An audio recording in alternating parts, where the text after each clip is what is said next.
Buen día, estudiantes. Les habla Mónica Cañas. Voy a dar la clase de matemáticas fase 1, ciclo 5. Les doy la bienvenida. Bueno, vamos a empezar con esta fase de matemáticas haciendo uso de todas esas actividades diarias que estamos acostumbrados a hacer y que se han convertido en nuestro diario vivir para aprender un poco de lo que son las matemáticas.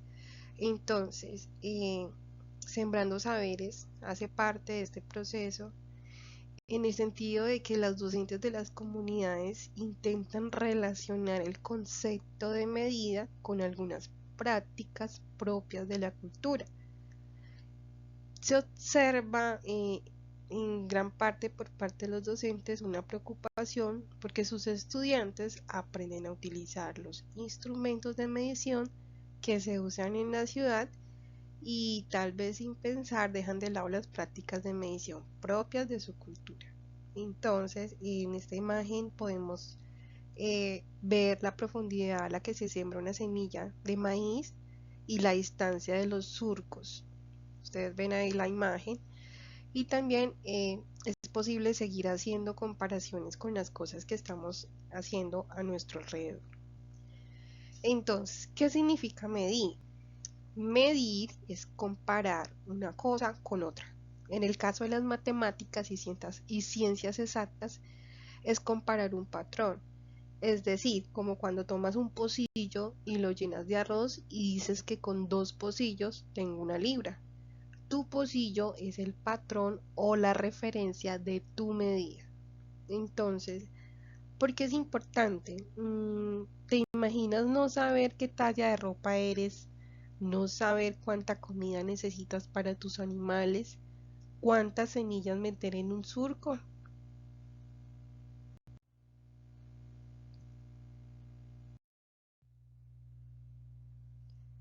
Bueno, Abadio afirma que en otras palabras, medir es una acción donde determinamos una longitud, un volumen o una extensión a través del proceso de comparación.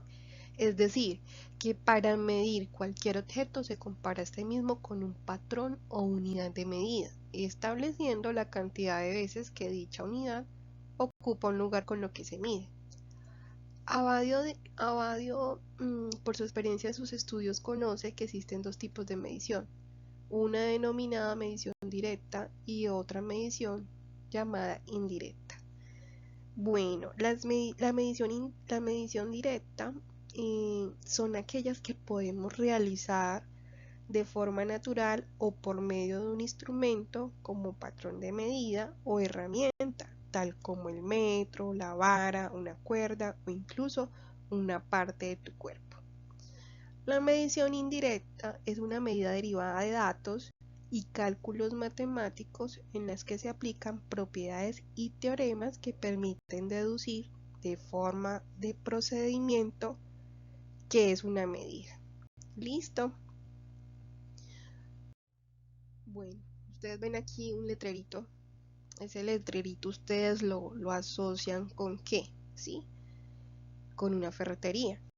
Entonces, este letrero nos dice por qué es importante conocer cualquier medida, cualquier longitud, cualquier volumen de cualquier objeto, ¿sí? Porque es importante.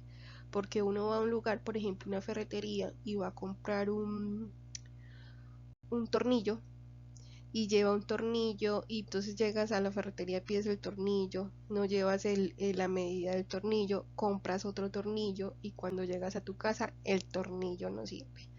Entonces es muy importante eh, en sí conocer las medidas de lo que estamos necesitando, ¿sí? Para todo y eso aplica para toda ley en la vida. Bueno, para esto es muy importante tener en cuenta la magnitud y la longitud. La magnitud es aquella característica física que se puede observar y por lo tanto medir, como por ejemplo el tiempo, la longitud, la masa. Y la longitud es el espacio que existe entre 2 puntos. Su unidad de medida universal es el metro. Entonces aquí vemos que está el kilómetro, el hectómetro, el decámetro, el decímetro, el centímetro y el milímetro. Listo. Bueno, ahora vamos a ver un tema muy importante en el sentido de que la medida indirecta, como les explicaba, es proporcional a un procedimiento matemático. Entonces se hace el uso de teoremas. Los teoremas son la proposición que se puede hacer de manera lógica a través de una operación. ¿Listo? Entonces vamos a conocer el teorema de Tales. Tales de Mileto fue un filósofo, matemático, geómetra, físico y legislador griego. En la antigüedad se le consideraba como uno de los 7 sabios de Grecia, o sea, el señor era súper inteligente. Entonces, ¿qué decía la teoría? Si un triángulo se traza una línea paralela a cualquiera de sus lados, se obtiene otro triángulo semejante, ¿sí? En este caso, ustedes observan esta imagen, hay un triángulo, se realiza una línea paralela, se traza una línea paralela y quedan ¿cuántos triángulos? 2. Ese es el teorema de Tales, ¿sí? Esa es la teoría. ¿Cómo la vamos a...? Bueno, aquí observamos la siguiente imagen. La teoría de teoremas de Tales explica que hay una razón. Por ejemplo, vemos aquí en este cuadro verde que hay 3 trazos que conforman varios ángulos. En este caso, conforman razones. La razón entre A con B, la razón entre A, la que tiene una comita arriba, es una A' con B', que es igual a la razón B con C sobre B' con C'. Igualmente, en la parte de abajo también conforma una razón que dice que O y A sobre A con A'. ¿Sí? Ustedes están viendo cómo todo eso se une. Entonces, estas son las razones según teorema de Tales. Ahora, ¿cómo encontramos las incógnitas en el teorema? Bueno, aquí estamos viendo la altura de un árbol, ¿sí?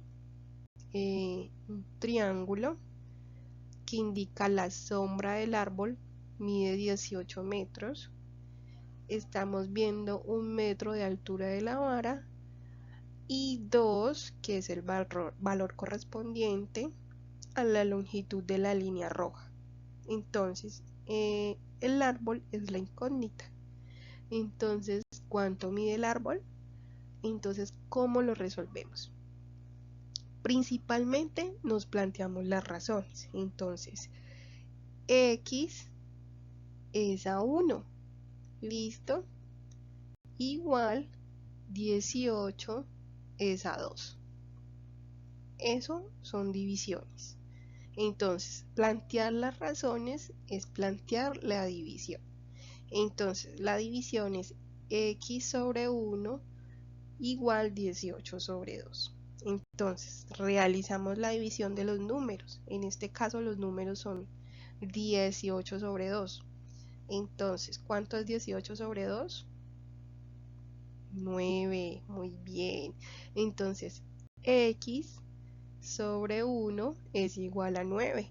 Entonces, para terminar, finalmente se despeja el 1, se deja la x solita y el 1 pasaría a multiplicar. Entonces, x es igual a 9 por 1. ¿Cuánto es 9 por 1? 9. Muy bien. Entonces, x es igual a 9. Esto practicándolo, créanme que a uno le gusta. Es muy chévere. Entonces, vamos a ensayar eso. Vamos a ensayar esas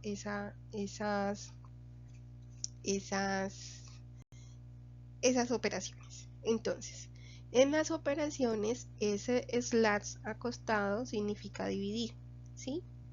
Para denotar una multiplicación se puede usar el signo cruz.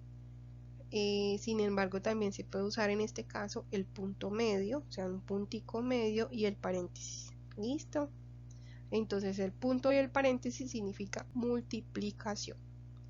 Entonces yo hice acá dos triángulos para entonces aplicar la teoría del teorema de Tales.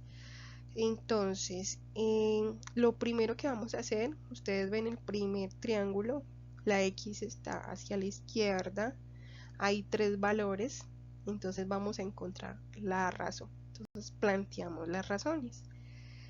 X sobre 11 es igual a 45 sobre 5, ¿sí? Entonces, realizamos la división de los números y ¿cómo quedaría? X sobre 11 es igual a 9. ¿Por qué? Porque 45 entre 5, ¿cuánto es? 9. Muy bien. Entonces, X, aquí en esta parte de X, 9 por 11, ¿qué se hace? Despejamos la X. O sea, necesitamos que la X quede solita. ¿Y qué va a pasar entonces con el 11? El 11 pasa a multiplicar. Entonces, X es igual a 9 por 11. ¿Y cuánto es 9 por 11? Muy bien, 99. Listo. Esa es la operación que hay que hacer para encontrar la X. Vamos al segundo ejemplo, que es el segundo triángulo de abajo. Entonces, planteamos las razones. Aquí hay 3 valores, 21, 8 y 3. Y hay una X. Hay que encontrar el valor de esa X. Entonces vamos a encontrarla. Entonces, lo primero que hacemos es plantear las razones. X es a 8 igual 21 dividido 3. ¿Listo? Entonces, realizamos la división de los números. ¿Cuál es la división de los números? Entonces, 21 entre 3, ¿cuánto es? 7. Muy bien. Entonces, X sobre 8 es igual a 7. Muy bien. Entonces, en el otro pasito despejamos la X y el número pasa a multiplicar. ¿Cuál es el número que pasa a multiplicar? El que estaba con la X, ¿cuál era? El 8. Entonces, X es igual a 7 por 8. Entonces, X es igual a, ¿cuánto es 7 por 8? 56. Ese es el valor. Listo, entonces ustedes pueden hacer esta actividad haciendo triángulos y practicando. Créanme que eso uno le coge la agilidad y queda un ducho haciendo este teorema de Tales. Práctica. ¿Listo, estudiantes? Bueno, voy a explicar las actividades que tienen que desarrollar. La primera actividad consiste es de lo aprendido y de tu experiencia, cómo puedes definir la palabra medir. Entonces todo eso lo van a anotar en el cuaderno. ¿Por qué consideras importante conocer la medida de la extensión de la Tierra? La otra es cuéntanos cuánto mides, qué otras medidas tomas en tus actividades diarias y clasifícalas en medidas directas o indirectas. ¿Listo? Expliquen la respuesta. No olviden enviar sus evidencias, tomar fotos y enviar evidencias. Bueno, hay una actividad 3 que se dice construyamos un glosario o vocabulario de medidas y formas de calcular propias de nuestros pueblos o regiones. Eso como parte de recuperar la memoria lingüística y cultural de nuestros territorios. Ustedes van entonces aquí a crear, ¿sí? A partir de sus prácticas diarias. Por ejemplo, medida. Está la vara. Listo, yo les voy a dar un ejemplo. Descripción del patrón de la medida. La vara es una rama o bejuco del piso que va del piso hasta la cintura. Donde dice cálculo o forma de medición, entonces ustedes escriben ahí. Se coloca la vara sobre el piso y se replica una tras otra, contando cuántas varas mide el objeto que se va a medir, ¿sí? Entonces ustedes van a alimentar este cuadro con sus experiencias, con lo que escuchen de sus antiguas generaciones, de sus abuelos, de sus tatarabuelos, de lo que hace la mamá, de lo que hace el papá, ¿sí? De lo que han escuchado. Entonces van a alimentar eso aquí en este cuadro. No olviden tomar fotos y enviar evidencias. Finalmente, sigan practicando con el teorema de Tales y aquí les tengo dos triángulos. Entonces van a encontrar el valor de la x. Ya saben, van a encontrar la incógnita. Son dos, entonces hay tres valores. Ya saben que tienen que despejar, que tienen que dividir y tienen que multiplicar. Bueno, para poder encontrar ese valor. No siendo más, les agradezco. Muchísimas gracias por la atención prestada.